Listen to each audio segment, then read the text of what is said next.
जय श्री कृष्णा दोस्तों, आप सबका स्वागत है मेरे चैनल में। आज मैं आपको श्री कृष्ण की एक बहुत ही प्रेरणादायक कहानी सुनाऊंगी। कुरुक्षेत्र के युद्ध क्षेत्र को विशाल सेनाओं के आवागमन की सुविधा के लिए तैयार किया जा रहा था। उन्होंने हाथियों का इस्तेमाल पेड़ को उखाड़ने और जमीन को साफ करने के लिए किया। ऐसे ही एक पेड़ पर एक गौरैया अपने 4 बच्चों के साथ रहती थी। जब उस पेड़ को उखाड़ा जा रहा था तो उसका घोंसला जमीन पर गिर गया, लेकिन चमत्कारी रूप से उसकी संतानें अनहोनी से बच गईं। लेकिन वो अभी बहुत छोटे थे, इस कारण उड़ने में असमर्थ थे। कमजोर और भयभीत गौरैया मदद के लिए इधर उधर देख रही थी। तभी उसने श्री कृष्ण को अर्जुन के साथ वहां आते देखा।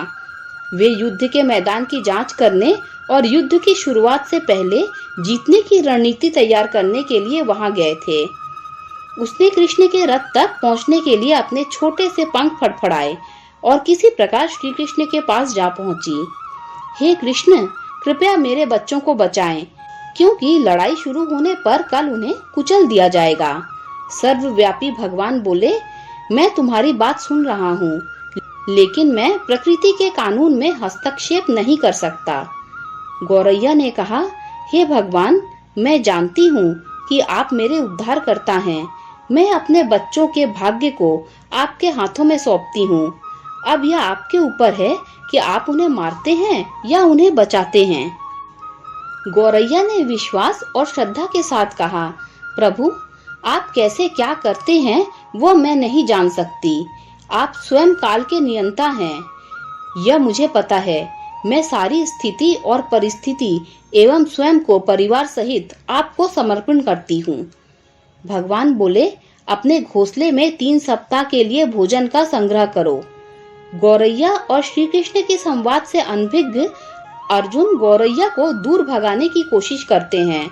गौरैया ने अपने पंखों को कुछ मिनटों के लिए फुलाया और फिर अपने घोंसले में वापस चली गई।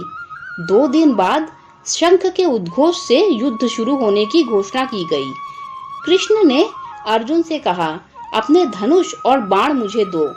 अर्जुन चौंका, क्योंकि कृष्ण ने युद्ध में कोई भी हथियार न उठाने की शपथ ली थी। इसके अतिरिक्त अर्जुन खुद को सबसे बड़ा धनुर्धर मानता था। मुझे आज्ञा दे भगवान, अर्जुन ने दृढ़ विश्वास के साथ कहा।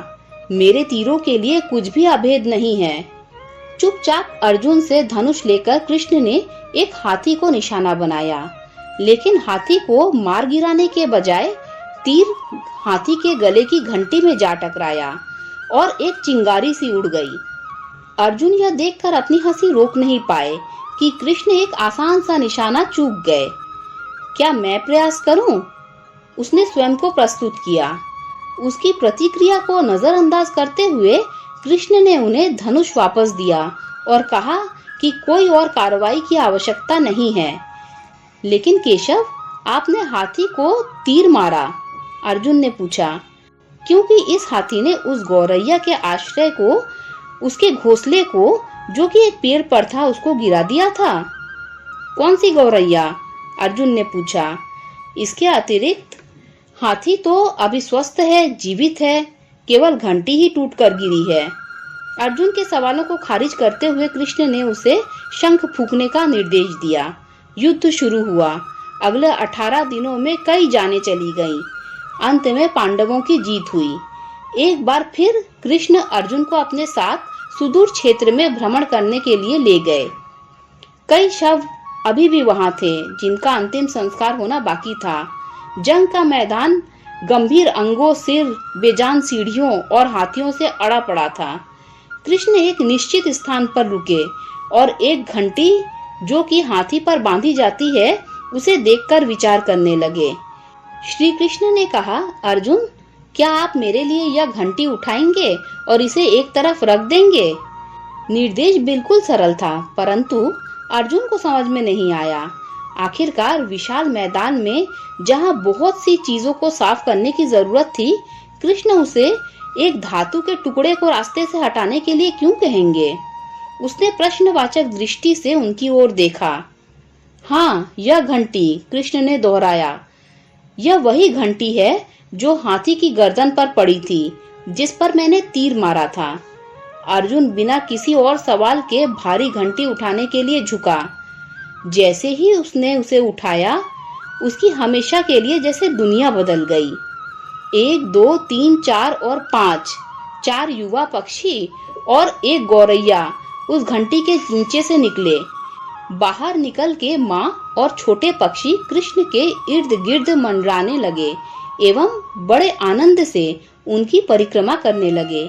18 दिन पहले काटी घंटी ने पूरे परिवार की रक्षा की।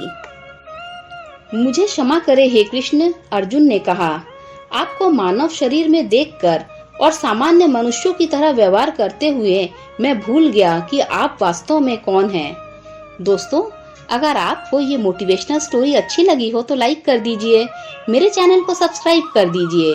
जब आप मेरे चैनल को सब्सक्राइब करें तो बेल का आइकन भी प्रेस कर दीजिए, जिससे मेरी आने वाली सारी कथा कहानियाँ आप तक सबसे पहले पहुँच जाएगी।